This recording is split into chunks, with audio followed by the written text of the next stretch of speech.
Salut! Bon, la couverture de The Economist 2025 est sortie. Et puis, comme tous les ans, je vais me faire un petit commentaire de cette couverture. Par contre, je vais vous mettre le défilé d'ailleurs, pendant que je parle. Et on s'aperçoit qu'avant 2011, il y a très peu de monde. Vous voyez les couvertures? Bon, voilà. Donc 2014-2015, des têtes, des personnages, tout ça. Mais à partir d'un moment, on va voir la planète apparaître. Ronde. Bon, cette couverture-là, pour ne rien vous cacher, j'ai trouvé très malaisante. Je voulais même pas le faire au départ, ça, ce petit explication de texte-là. Très, très malaisante. Hein. Vraiment, je n'aime pas du tout ce que j'ai vu. On va en discuter là, vite fait. Enfin, surtout moi tout seul d'ailleurs. Mais vous voyez, bon, des jeux de cartes, des je sais pas quoi, patati patata. Et à un moment donné, en 2022, il commence à dessiner une planète, plus ou moins découpée. Après, ils l'ont pas fait en 2023, je sais pas pourquoi. Et 2024, 2023, ils avaient décidé de faire plutôt des personnages. En même temps, on peut quand même la voir. Hein.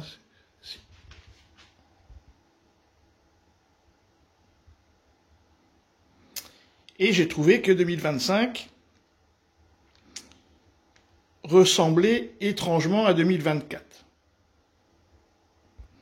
Hein, donc 2024, franchement, et 2025, je trouve que déjà que ça ressemblait pas mal à 2022, mais au moins là c'était propre, symétrique, qu'on aime ou qu'on n'aime pas. Hein. C'était bon, il y avait des couleurs et tout ça. Alors que la 2025, elle est sombre. C'est vraiment, ça fait flipper. Hein, c'est des couleurs ternes. Bon, c'est en rouge et noir, donc le Stendhal, là, le sang et la mort, hein, parce que c'est ça, hein, c'est associé à ça. J'ai vraiment trouvé ça très malaisant. Hein, c'est pas joli, ça donne pas envie. Je sais pas. Puis ça ressemble trop à 2024, en moins bien. Je trouve qu'il n'y a pas eu beaucoup d'inspiration. Donc on va. Alors.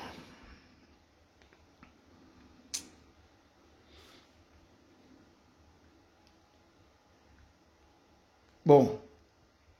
Moi, ce que j'en ai compris là, les anneaux de Saturne, je pense que c'est Musk qui veut aller, l'homme veut voyager.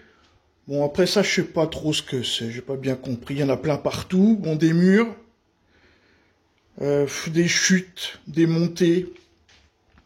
Là, ça ressemble à la Terre, mais dans un état.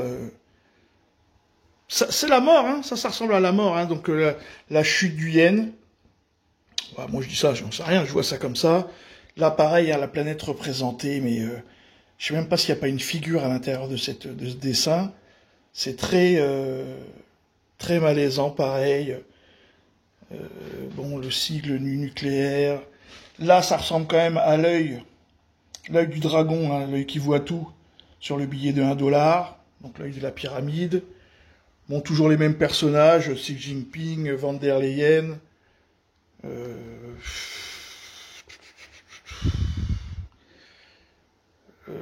Pareil, hein. Ça, c'est une ville, alors je sais pas laquelle, mais sombre, noir. Tout est noir, hein. Tout est noir, tout est triste. Ouais, ça n'engage rien de. Ça, par exemple, bon, on voit bien que c'est un sablier, mais moi, je vois plus du sang, hein. Vous voyez, pas forcément du sable, hein. Bon, Trump au milieu du jeu. Bon, le dollar, je sais pas. Franchement, des murs, ou je sais pas ce que ça. Moi, je dis des murs, mais je sais pas ce que ça représente. La voiture électrique, mais sombre, avec la batterie qu'à moitié. Là, par contre, ça, moi, je l'ai symbolisé comme les urnes pour voter, et fissuré, donc la fin des démocraties. Hein, je vois ça comme ça. Donc Van der Leyen, ça, on sait même pas ce que c'est. Il y a des choses, on voit, si vous zoomez pas, vous trouvez pas. Ça, pareil. C'est pas très clair, hein. Voilà. Bon, ça, c'est le symbole de l'atome. Bon, les vaccins. Pareil, encore une planète. Là, je pense qu'il y a une forme à l'intérieur, mais bon, dans un état, voilà. Bon, Poutine, ça, je sais pas ce que c'est. Ça, c'est la bouche qui fait quand même pas très très engageante, hein. Avec l'œil, hein, l'œil, la bouche, bon. Dollars partout, ça, je sais pas ce que ça peut être non plus. Ça, peut-être un microprocesseur, c'est même pas certain. Les usines en noir, bon. Pareil, c'est vraiment... franchement, c'est bof, hein. Bof, bof, bof. Bof, hein. Je n'ai pas trouvé ça très engageant. Ouais, c'est... Ça annonce la fin, et même eux, ils zooment. Bon, je sais pas. J'ai pas suivi ce que ça veut dire, tout ça, là. Parce que c'est que tous ces trucs-là.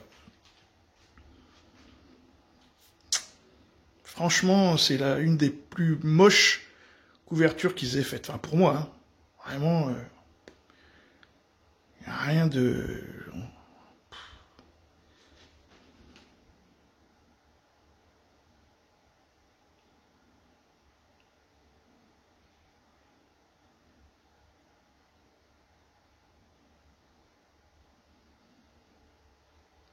Et évidemment, on va y revenir après, parce que j'en ai pas parlé. Alors, la fin ici. Ça ressemble à Nopassaran, mais je suis pas certain. Ça, j'ai pas compris ce que c'était. Ça ressemble à un bateau, mais ça, je sais pas ce que c'est que cette forme. Ça, je sais pas non plus ce que c'est. Pour être, je sais pas. Quant à cette femme, ben je sais pas. Parce qu'elle a l'air d'être importante, ça pourrait être une gitane. Je ne sais pas. Je ne sais pas. Si quelqu'un a une idée, hein, n'hésitez pas. Et évidemment, la pièce maîtresse, ça là. Comme ça, de prime abord, on a envie de se dire, bon, c'est un missile. Et puis, ben, je me pose la question. Ça ressemble à un missile, on a envie de dire que c'est un missile, hein. Mais, missile des années 60, quoi. Donc, je sais pas. Je sais pas, ça peut être... Ou ça... Je sais pas ce que c'est. Ou c'est des trucs de Musk, mais aucune idée. Franchement, c'est pas clair, c'est moche, et moi, j'aime pas du tout. Voilà. J'aime pas du tout ce que je vois. Je sais pas. Je sais pas quoi vous dire, à part que ça sent mauvais. Voilà. Bon, bah, si quelqu'un a des idées, n'hésitez pas dans les commentaires. Hein. Moi, je trouve que c'est triste comme couverture. C'est une des plus moches qu'ils aient faites, quoi, depuis très longtemps. Voilà, c'était mon point de vue. Salut les amis!